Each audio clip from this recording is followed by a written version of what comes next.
السلام علیکم ورحمۃ اللہ وبرکاتہ۔ امید ہے آپ سب خیر و سے ہوں گے۔ اللہ سبحانہ و تعالیٰ کو ایمان، تقوی اور صحت کی بہترین حالت میں رکھے، آمین یا رب العالمین۔ آج کا ہمارا ٹاپک ہے لام ال کا بیان۔ لام ال کیا ہوتا ہے؟ یہ کلمے کے سٹارٹ میں آتا ہے اور کسی حرف کو خاص کرنے کے لیے ال کا لفظ یوز ہوتا ہے۔ لام ال کا حمزہ وصلی ہوتا ہے، اور یہ حمزہ وصلی پر حرکت لگانے کے اصولوں میں ہم نے دیکھا تھا کہ اگر کسی کلمے کے شروع میں الف لام آ جائے تو اس کے حمزہ پر ہمیشہ زبر ہوتی ہے۔ تو اس سے ہمیں پتہ چلتا ہے کہ لام ال کے حمزہ پر حرکت نہیں لگی ہوتی، بلکہ اس پر ہم خود سے حرکت لگا کر پڑھتے ہیں جب ہم اس سے ابتدا کرتے ہیں۔ یہ حمزہ تلاوت کے دوران یعنی وصل کے دوران گر جاتا ہے، اس کی حرکت گر جاتی ہے، اس کی حرکت نہیں پڑی جاتی ہے، جبکہ اگر اس ورڈ سے ابتدا کرنی ہو تو اس حمزہ پر زبر لائی جاتی ہے اور زبر سے پڑھا جاتا ہے۔ تو آئیے دیکھتے ہیں کہ لام ال کی کتنی اقسام ہے۔ لام ال کی دو اقسام ہیں، ایک ہے اظہار اور دوسرا ہے ادغام۔ کس کا اظہار؟ لام کا، ٹھیک ہے، لام کا اظہار یا لام کا ادغام۔ اظہار کے میننگ آپ کو پتہ ہے کہ ظاہر کرنا، تو لام کی آواز ظاہر ہوگی، اور ادغام میں کیا ہوگا کہ لام کی آواز جو ہے وہ مدغم ہو جائے گی، لام اگلے حرف میں مرج ہو جائے گا اور اس کی کوئی صفت باقی نہیں رہے گی، یہ ادغام تام ہوتا ہے۔ تو دیکھتے ہیں کہ لام ال کا اظہار جو ہے وہ 14 حروف میں ہوا ہے، یعنی حروف درجی کے 28 حروف میں سے 14 حروف میں لام ال کا اظہار ہوا ہے اور 14 ہی حروف میں لام ال کا ادغام ہوا ہے۔ اب یہ 14 حروف ہمیں کیسے پتہ چلیں گے کہ لام ال کا ان 14 حروف میں اظہار ہوا ہے؟ تو آپ نے یہ مجموعہ اچھے سے یاد کر لینا ہے۔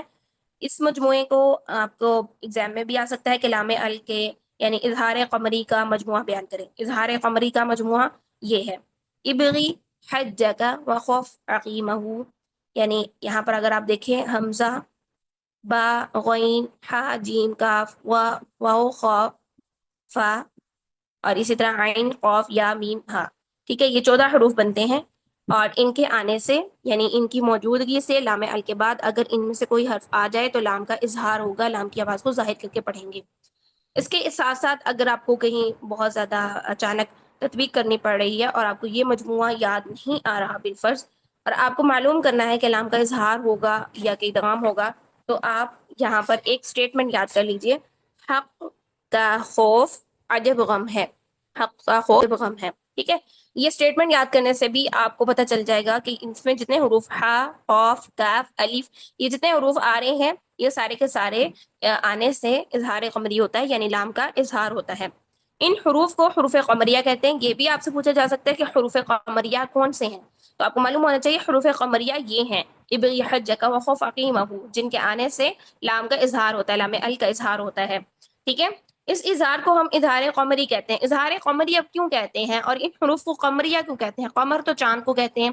تو دیکھیے جس طرح چاند کی موجودگی میں جو ستارے ہیں وہ ظاہر ہو رہے ہوتے ہیں، پرومیننٹ ہو رہے ہوتے ہیں، اسی طرح یعنی وہ نظر آ رہے ہوتے ہیں نا، چاند کی روشنی میں ستارے رات کو نظر آ رہے ہوتے ہیں، تو قمر چاند کو کہتے ہیں اور اس کی موجودگی میں ستارے نظر آتے ہیں۔ تو یہ حروف آپ کنسیڈر کریں کہ یہ چاند کی قسم ہے، ٹھیک ہے۔ تو اس کی ان حروف کی موجودگی میں لام ال کا لام ظاہر ہو رہا ہے، پرومیننٹ ہو رہا ہے، پڑھا جا رہا ہے، اس وجہ سے اس اظہار کو اظہار قمری کہتے ہیں، ٹھیک ہے۔ اچھا جی، اب دیکھ لیتے ہیں کہ یہ حروف آنے سے لام کا اظہار کیسے ہوتا ہے۔ دیکھیے: الارض، البلد، الغیب، الحج، الجنت، الکتاب، الودود، الخالق، الفجر، العلیم، القدیر، ٹھیک ہے۔ یعنی لام ال کے بعد یہ حروف آئیں تو لام کا اظہار ہوتا ہے۔ اس کے بعد ہم دیکھتے ہیں مزید حروف کو۔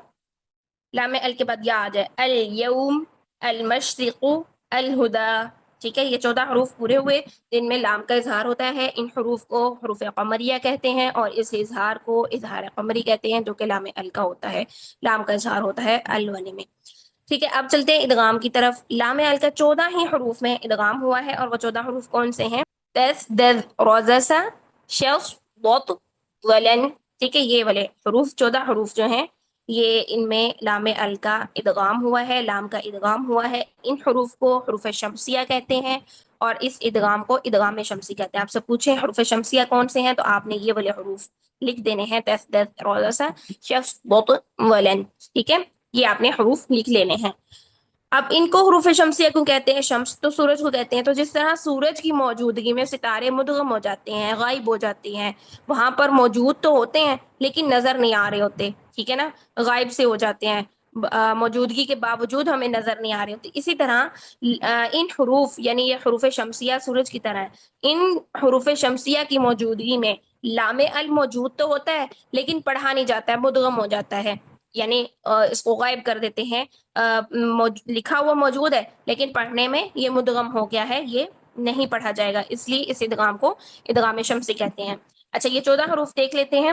دیکھیے لام ال کے بعد اگر تو آ جائے، والطارق والثمرات والصابرین والرحمن التائبون والضحى والذاکرین، آگے چلتے ہیں، النور الدین والسماء الظنون الزینت والشمس واللیل، ٹھیک ہے، یہ 14 حروف کے آنے کی وجہ سے لام کا ادغام ہوا ہے، ٹھیک ہے۔ آگے دیکھیے نوٹ جو کہ میں آپ کو پہلے سمجھا چکی ہوں کہ حروف قمریہ کو حروف قمریہ کیوں کہتے ہیں۔ قمر کا معنی ہے چاند، جس طرح چاند کی موجودگی میں ستارے موجود رہتے ہیں، اسی طرح لام ال کے بعد حروف قمریہ آ جائیں تو لام بھی موجود رہتا ہے، پڑھا جائے گا، ظاہر ہو کے پڑھا جائے گا، ٹھیک ہے۔ حروف شمسیہ، شمس کا معنی ہے سورج، اور جس طرح سورج کی موجودگی میں ستارے غائب ہو جاتے ہیں، اسی طرح لام ال کے بعد اگر حروف شمسیہ آ جائیں تو لام بھی مدغم ہو کر غائب ہو جاتا ہے، یعنی وہاں پر موجود تو ہے لیکن وہ پڑھنے میں غائب ہو گیا ہے، مدغم ہو گیا ہے، ٹھیک ہے۔ بس ہمارا یہ آج کا چھوٹا سا ٹاپک تھا، امید ہے کہ آپ کو سمجھ آئی ہوگی۔ اللہ سبحانہ وتعالی ہم سب کے لیے بہت ساری آسانیاں کرے اور آپ کے لیے سمجھنا آسان کرے، آمین۔ سبحانک اللہم وبحمدک، نشہد ان لا الہ الا انت، نستغفرک ونتوب الیک۔ السلام علیکم و رحمۃ اللہ وبرکاتہ۔